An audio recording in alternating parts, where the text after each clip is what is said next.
June மாதம் 15ஆம் தேதி ஒவ்வொரு கடவுளுடைய பிரசன்னத்தை நாம் நினைவு கூறுகிறோம். ஆகவே தேவனுடைய பிரசன்னம் நம்மை ஆட்கொள்ளும்படி உன்னத வல்லமையை இறைவா எனக்கு தாரும், பரலோக வல்லமையை இந்நேரம் ஊற்றுமையா, உலர்ந்து போன எலும்புகளாய் உலரப்பட்ட எங்களிலே உயிர் தரும் ஆவியை தந்து வீர சேனையாய் மாற்றிடுமே. உன்னத வல்லமையை இறைவா எனக்கு தாரும், பரலோக வல்லமையை இந்நேரம் ஊற்றுமையா. ஆமாண்டவரே, பரலோக வல்லமை எங்களுக்கு தாரும். நூறு தன்மையாக எங்கள் மத்தியில் இருக்கிறீர். இந்த உண்மையை நாங்கள் அறிந்து கொள்ள நீர் எங்களுக்கு உதவி செய்து காத்தருளும். இயேசு கிறிஸ்துவின் நாமத்தில் பிதாவே, ஆமென். யோவான் நற்செய்தி 16ஆம் அதிகாரம் 12-15 முடிய, நான் உங்களிடம் சொல்ல வேண்டிய இன்னும் பல உள்ளன, ஆனால் அவற்றை இப்பொழுது உங்களால் தாங்க இயலாது. உண்மையை வெளிப்படுத்தும் தூய ஆவியானவர் வரும்போது அவர் முழு உண்மையை நோக்கி வழி நடத்துவார். அவர் தாமாக எதையும் பேச மாட்டார், தாம் கேட்பதையே பேச வரப்போகிறவற்றை உங்களுக்கு அறிவிப்பார். அவர் என்னிடமிருந்து கேட்டு உங்களுக்கு அறிவிப்பார். இவ்வாறு அவர் என்னை மாட்சிமைப்படுத்துவார். தந்தையுடையவை யாவும் என்னுடையவை, எனவேதான் அவர் என்னிடமிருந்து பெற்று உங்களுக்கு அறிவிப்பார் என்றேன். எனக்கு அருமையானவர்களே, 15ஆவது வசனத்திலே இயேசு சொன்னார், தந்தையுடையவை யாவும் என்னுடைய. All belong to Father, belongs to Father, belong to me. தந்தையுடையதெல்லாம் என்னுடைய. இந்த வார்த்தையை தான் ஊராரி தகவன் மூத்த மகன் நான் உன்னோடு இருக்கும்போது ஒரு ஆட்டுக்குட்டி கூட நண்பனோடு விருந்தொன்று கொடுக்கவில்லை என்று சொன்ன மகனை என்னோடு இருக்கிறார். என்னுடையதெல்லாம் தந்தையுடையது. இயேசு கிறிஸ்துக்குடையதாக இருக்கு. என்றால் தந்தையுடைய எல்லா அதிகாரம் அவருக்கு கொடுத்தார். அவைதான் அழிந்து போகிற உணவுக்காக உழைக்காது, அழியாத வாழ்வுகிற உணவுக்காக உடையுங்கள்.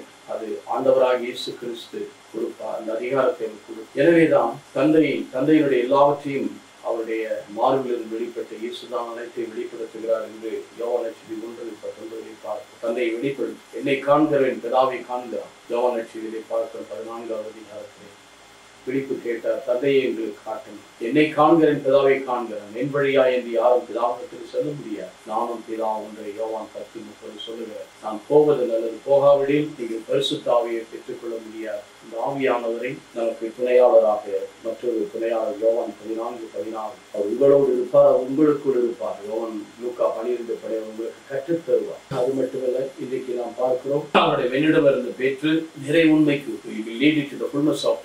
இந்த ஆவியானவர் தான் அவர் என்னை மாட்சிமைப்படுத்துவதால் அவர் உங்களுக்கு அனைத்தையும் வெளிப்படுத்துவார் என்று சொல்லுகிறார். அப்படி கிறிஸ்து வந்த பிறகு நான் ஆவியானவர் பழைய ஏற்பாட்டில் இருக்கிறார்.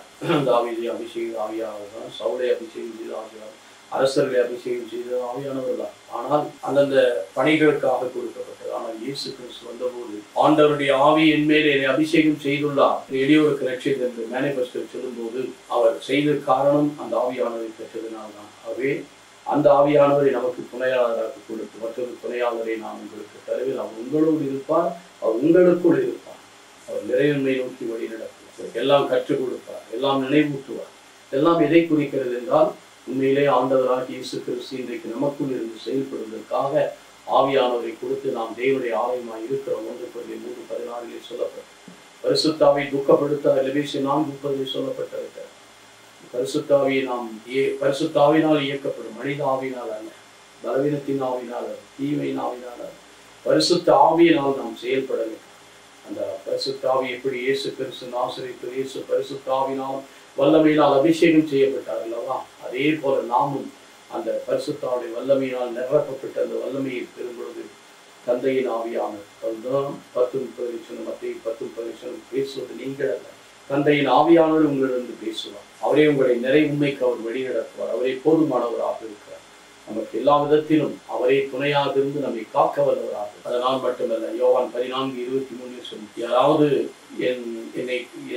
என்னை அன்பு செய்தால் என் கட்டளைகளை கடைபிடிப்பார்கள், அப்பொழுது நாங்கள் Father, Son and the Holy Spirit, Trinitarian presence will come and indwell with us.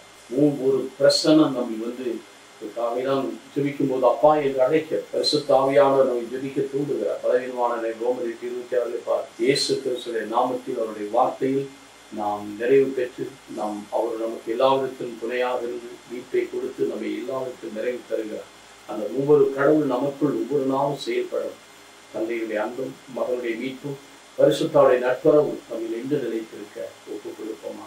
நேற்றும் இன்றும் என்று மாறாத எங்கள் நல்ல ஆண்டவரே, போதுமான கிருபைகளை எங்களுக்கு வாரி வழங்குகிறவரே, தொடர்ந்து காத்தருளும், பரிசுத்தமாக புனிதப்படுத்திய எல்லாவற்றையும் நமது கரங்களில் அர்ப்பணிக்கும் நல்ல பிதாவே, ஆமென். இயேசுவின் நாமத்தில் பிதா சுதன் பரிசுத்த ஆவி நிறைவு செய்வாராக.